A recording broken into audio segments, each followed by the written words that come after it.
everyone, my name is Kim Aban. Today we're going to show you a range of motion.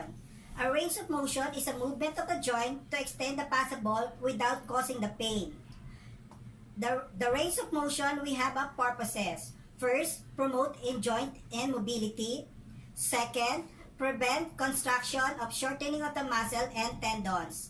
The third one is increase circulation to extremities. Last is all facilities is comfort for the patient. At this time, we have a three of range of motion. We have active, passive, active assistive, the range of motion. Today, I'm gonna prepare to show you what is active range of motion. The active range of motion is a client to perform exercise independently. The second one is movement of the segment within the unrestricted range of motion that is produced entirely by an external form. At this video, we're gonna show you the range of motion exercise. We start by head, shoulder, elbow, forearms, wrist, finger and thumb, spine, hips, knee, and foot. First, the most important is check the patient record, check the patient name, and introduce yourself and advise the patient to do the activity. And close the door and curtain for patient privacy. The most important thing is use hand rub your hand, wearing a clean gloves, wear a PPE if indicated. Today, I have a patient, Mark. How are you, Mark? Mark is 22 years old. Mark, I'm Kim. I'm your caregiver today. Today, I'm gonna show you the active range of motion. I tell you about something, range of motion, then you're gonna do it. It is okay for you? Okay. First thing to do is I close the curtain for the patient privacy. This time, my client Mark is sitting position. I'm gonna start for the head exercise. We're gonna range of motion for active is let's start for the head. Okay, Mark, bow your head, going to your chin and going to the up. It's okay. Ask the patient. Okay, Mark, show me. Go down. Move slowly. Back to the position. Then move down. Up. Then look at the ceiling. Then, can you do it for me at 3 times? Okay? Okay. Up. Okay. Back to the position. Did you feel any pain? Okay, that's better. Next exercise or next position is sides of the head. I ask the patient, move the side of the head for the right. Okay, position, then right. Position, then right. Position. Ask the patient, do it 10 times. Okay, Mark, can you do it for me? 2, 4, stop. This position is called lateral position exercise. Doing the extension and flexion exercise for the head. As the patient is, Mark, can you put down your chin slowly? This is flexion. Then extension. Look at the ceiling. Okay. 1. Then 2. Extension, flexion, hyperextension, then, okay, thank you. Did you feel anything? No. That's good. Head rotation. As the patient, move the head round, start by the left to the right. Mark, can you do it for me, the head rotation? Okay. It's okay?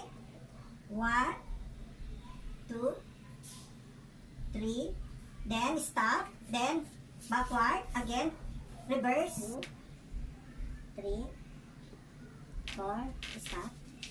That is called head rotation. Mark, did you feel anything? No. Thank you, that's good. The head rotation and the head flexion, extension, hypertension, to detect or determine is the possible of the pain of the body of the client. After the head and neck rotation, after that head and neck exercise range of motion, next is range of motion using by arm. Abduction is moving body far away from the midline of the body. I show you like this. Abduction, mark, up your hand, 2, then again, abduction, abduction, abduction, abduction. This is abduction and adduction. Mark, can you do it for me, the abduction? Level. Adduction. Down. Level. Down. This exercise is do it 10 times repetition. Now the patient is still standing. I'll show you the flexion and extension using the bending body part. Using by hand. Flexion means like this. Arm forward and extension means backward to the body. Ask the patient what is flexion. Mark, can you do it for me? Flexion and extension. Move slowly. Flexion. Ask the patient is what is flexion, extension. Mark, can you do it for me? Flexion, extension, flexion, extension, then back to position. This exercise is do it by 10 times repetition. Next position is using by legs for flexion and extension. Ask the patient is flexion and extension using by leg. This position and bending part of the body using by legs for flexion and extension. Ask the patient is flexion and extension. Mark, can you do it for me, the flexion, extension using by your leg? It's okay? Yeah. Show me the flexion, extension, flexion, extension, flexion, extension. This exercise also you do it for 10 times repetition. Still standing here now.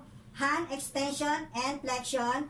Ask the patient is straight a body part of their hand. Mark, can you show me the extension, extension, flexion, extension, flexion, and do it again. Extension, flexion, extension, flexion, then back to the position. Can you do it for me at 2 hands? Okay? Extension, flexion, extension, flexion, extension, flexion, and back to the position. This extension and flexion by arm, do it for 10 times repetition. Next position is external rotation, turning the joint outward. And the next is internal, is turn the hand inward. That is external rotation. And ask the patient what is external and internal rotation using by hand, turning joint outward and turning joint inward. Ask the patient, Mark, can you show me the external and internal rotation? Okay. Move inside. Open your arm. Outward. Inside. Upward. Inside. Upward. Inside. Okay. That exercise is used by 10 times repetition. Can you do it for me, the extension, hyperextension, then flexion. Again, straight, extension, hyperextension, then flexion. Again, back to the position. Ask the patient is extension for elbow, hyperextension, flexion, extension, hyperextension, flexion, extension, hyperextension, flexion, and back to the position. This exercise using 10 times. The next position is spine. While standing the patient, we're doing the flexion, extension, hyperextension. Flexion using by body when standing bent forward from the waist. Extension straight up. Then hypertension is bent backward. Ask the patient is flexion. Mark, can you do it for me, the flexion position? Yeah. Okay, slowly down. Move your butt to the floor. Then, extension, straight up. Hyperextension in back up. Okay, back to the position. Again, flexion. Extension, straight up. Then, hyperextension. This position is 10 times repetition. This position, active range of motion, is to make sure the patient is comfortable position and let me know the symptoms. Any feel pain, Mr. Mark? No. Okay, no. Next. Next is lateral rotation. Can you do it your arm, head, side, head, side, again, side, again. Okay. This is lateral flexion. Next is rotation, body rotation. Body rotation is moving, open your legs 90 degrees, then move to right side, left side, turn again, continue, continue, continue, continue. Is body rotation for the spine. Next position is using by basic shoulder movement using by flexion and extension. As the patient is flexion, up, Kamay. dalawang kamay, down, extension, then flexion, extension, flexion, extension, back to the position, then abduction, abduction. Next position is external and internal position using by hand. External, internal, external, internal, external, internal, then back to position, other left hand, external, internal, external, internal, external, internal, then back to the position. That is basic shoulder movement. Next, active range of motion using by hand. This is called circumduction. Circumduction is move arm in full circle using by right arm. As the patient is circumduction. Big ground. Do it for me the 10 times repetition. Then, reverse. Then back to the position. Use by left hand for the circumduction. Move arm in full circle. Okay, 1, 2, 3, 4, 10 times repetition for the patient. This time, the client is sitting position. We're doing the foot exercise for the active range of motion using the inversion and eversion. Inversion is turning the sole for the foot forward to the midline. The eversion is turning the sole for the foot away for the midline.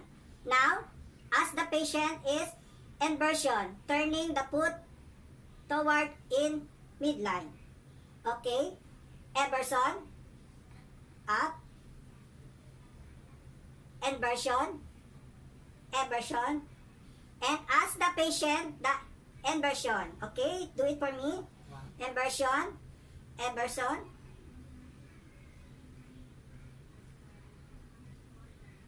okay?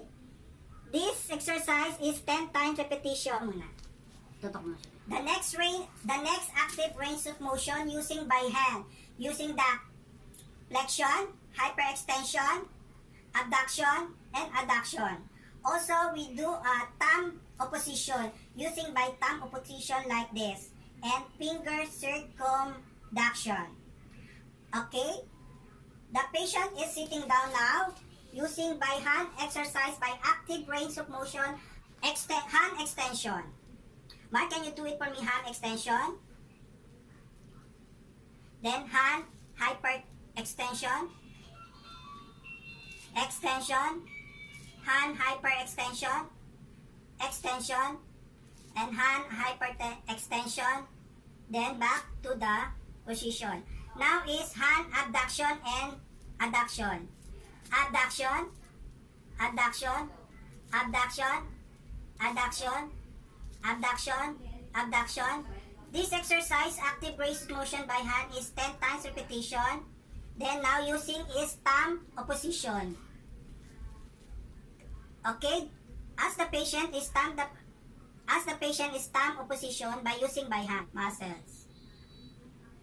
This position is 10 times repetition. Now is finger circumduction. Using by finger pointed. Then using by round.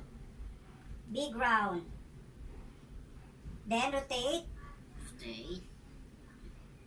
Again. Rotate. Then. Okay. This finger circumduction, thumb opposition, hand abduction and adduction.